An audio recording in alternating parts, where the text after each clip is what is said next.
Hi friends, ఈరోజు వార్తల్లో నిలిచిన కరెంట్ అఫైర్స్లోని మొదటి అంశం. నేపాల్లో కుప్పకూలిన విమానం, 18 మంది మృతి చెందారు, పైలట్కు గాయాలయ్యాయి. కట్మాండ్లో టీఏఐలో టేకాఫ్ అవుతుండగా ఈ ఘటన అనేది చోటు చేసుకుంది. విచారణకు ఆదేశించిన ప్రభుత్వము టేబుల్ టాప్ రన్వేనే ప్రమాదానికి కారణము అని ఊహాగానాలున్నాయి.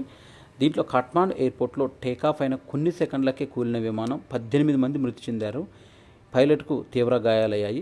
టేబుల్ టాప్ రన్వే, దీనిపైన గాలి వీచే దిశగా వాతావరణ పరిస్థితులు ఎప్పటికప్పుడు అనూహ్యంగా మారిపోతుంటాయి. తక్కువ ఎత్తులో నడవడంతో పాటు సవాల్తో కూడిన పనిని, అందులోనూ కాట్మాండ్ విమానాశ్రయంలో టేబుల్ టాప్ రన్వే అనేది ఉంది.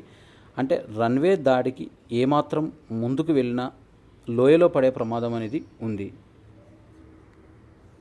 చందమామపై నీటి జాడలను కనిపెట్టింది చైనీస్ అకాడమీ ఆఫ్ సైన్సెస్. 2020లో చైనా ప్రయోగించిన చాంగే 5 స్పేస్ క్రాఫ్ట్ చంద్రుడి నుంచి మట్టి నమూనాలను 2024లో తీసుకొచ్చింది. దాదాపు 2 కిలోల మట్టి రాళ్ల నమూనాలను భూమిపైకి తీసుకొచ్చింది. వీటిపైన చైనా సైంటిస్టులు పరీక్షలు చేస్తున్నారు. అయితే ఈ నమూనాలో భారీ స్థాయిలో నీటి అణువులు ఉన్నట్లు గుర్తించారు. 2009లో భారత అంతరిక్ష పరిశోధన సంస్థ ఇస్రో ప్రయోగించిన చంద్రయాన్-1 స్పేస్ క్రాఫ్ట్ చంద్రుడిపైన నీటి ఆనవాళ్ళు ఉన్నట్టుగా కూడా మన చంద్రయాన్-1 కనిపెట్టింది. ఫేజ్ 2 బాలిస్టిక్ క్షిపణి రక్షణ వ్యవస్థ పరీక్ష సక్సెస్ అయింది. ఇది దాదాపుగా 5,000 కిలోమీటర్ల దూరం శ్రేణి శత్రు క్షిపణులను అడ్డుకునే క్షిపణి రక్షణ వ్యవస్థను రక్షణ పరిశోధన అభివృద్ధి సంస్థ DRDO విజయవంతంగా పరీక్షించింది. సైబర్ చోరులు, ఆన్లైన్ నేరాల కట్టడిపైన కేంద్రం దృష్టి సారించింది. ఆర్టిఫిషియల్ ఇంటెలిజెన్స్ పరిశోధనలకు మరింత ఊతం ఇచ్చే విధంగా వారికి బడ్జెట్లో 1,550 కోట్లను కేటాయించింది. సింగపూర్ పాస్పోర్టు ప్రపంచంలోనే అత్యధిక శక్తివంతమైన పాస్పోర్టుగా నిలిచింది. 195 దేశాలకు వీసా లేకుండా నిక్షేపంగా వెళ్ళవచ్చు సింగపూర్ పాస్పోర్ట్ ఉపయోగించి. ఈ ఏడాది ప్రపంచవ్యాప్తంగా అత్యంత శక్తివంతమైన పాస్పోర్టుగా సింగపూర్ పాస్పోర్టు ఘనత సాధించింది. ఇండియా పాస్పోర్టుకు 82వ స్థానం దక్కింది. ఈ ఏడాది ఫిబ్రవరిలో ఇండియా పాస్పోర్టు ర్యాంక్ 85 కాగా, ఇప్పుడు కొంత మెరుగుపడి ఈ పాస్పోర్టు ఇండోనేషియా, మలేషియా, థాయిలాండ్ తదితర 58 దేశాలకు వీసా లేకుండా వెళ్లే అవకాశం ఉంది. హెన్లీ పాస్పోర్ట్ ఇండెక్స్ జాబితా తాజాగా విడుదలైంది. భారత పాస్పోర్టుతో సమానంగా సెనగల్, తజకిస్తాన్ దేశాల పాస్పోర్ట్లకు సైతం 82వ ర్యాంకు లభించింది. Japan, France, Italy, Germany, Spain పాస్పోర్ట్లకు 2వ స్థానం దక్కింది. ఈ దేశాల పాస్పోర్టుతో 192 దేశాలకు వీసా లేకుండా ప్రయాణించే సౌలభ్యం ఉంది.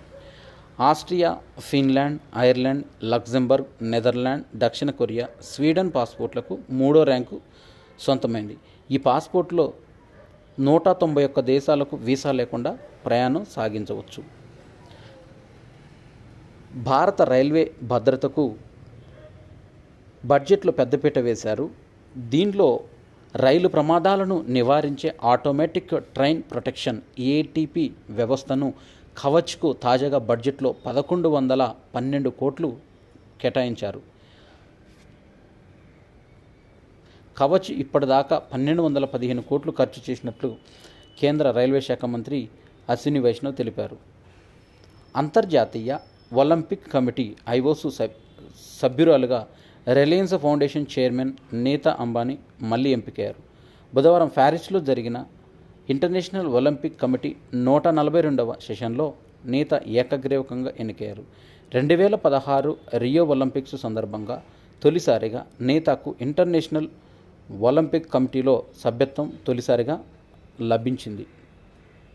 ప్యారిస్ ఒలింపిక్స్కు భారత బలగం సిద్ధమైంది. 16 క్రీడాంశాల్లో 117 మంది క్రీడాకారులు పోటీలో నిలవనున్నారు. కనీసం 10 పథకాల లక్ష్యంగా బరిలోకి దిగింది. నేడు ఆర్చరీలో ర్యాంకింగ్ రౌండ్తో మొదలు కానుంది. రాష్ట్ర బడ్జెట్, తెలంగాణ రాష్ట్ర యొక్క బడ్జెట్ 2.90 లక్షల కోట్లతో 2024-25 బడ్జెట్ ప్రతిపాదనలు సిద్ధం చేశారు. నేడు అసెంబ్లీలో ప్రవేశపెట్టనున్న డిప్యూటీ సీఎం భట్టి విక్రమార్క, మండలిలో శ్రీధర్ బాబు ప్రవేశపెట్టనున్నారు. వాస్తవిక కోణంతో పాటు ఆదాయం పెరుగుదలను దృష్టిలో ఉంచుకొని బడ్జెట్ రూపకల్పన చేశామని ఈ సందర్భంగా తెలిపారు.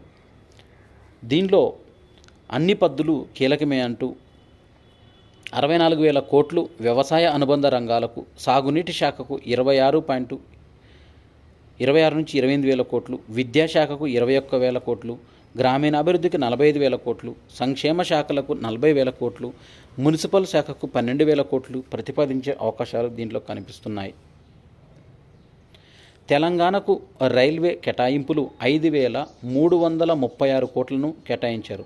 త్వరలోనే చర్లపల్లి టెర్మినల్ను ప్రారంభిస్తామని, 100% రైల్వే లైన్లు ఎలక్ట్రిఫైడ్ అయ్యాయి. ఢిల్లీలో రైల్వే శాఖ మంత్రి అశ్విని వైష్ణవ్ ఈ సందర్భంగా తెలిపారు. కవచ్ సంబంధించి 4.0 వెర్షన్కు ఆమోదం అనేది లభించింది.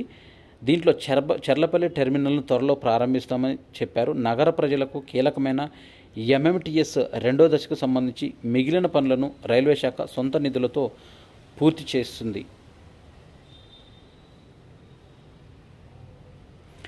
ఇవి జూలై 25, 2024కు సంబంధించిన కరెంట్ అఫైర్సు. ఈ వీడియో నచ్చినట్టయితే లైక్ చేయండి, షేర్ చేయండి, కామెంట్ చేయండి. నా ఛానల్ సబ్స్క్రైబ్ చేసుకోవడం ద్వారా నేను చేసే వీడియోస్ అన్నీ మీకు నోటిఫికేషన్ రూపంలో వెలువడతాయి. నేను చేసే కరెంట్ అఫైర్స్ క్లిప్స్ అన్నీ కూడా ప్లేలిస్ట్లో మనకి కమ్యూనిటీలో అన్ని ఈ క్లిప్పింగ్స్ అన్నీ కమ్యూనిటీలో పోస్ట్ చేస్తున్నాను. అక్కడ చదువుకోవడానికి అందరికీ చాలా సులభంగా ఉంటుంది. Thanks for watching.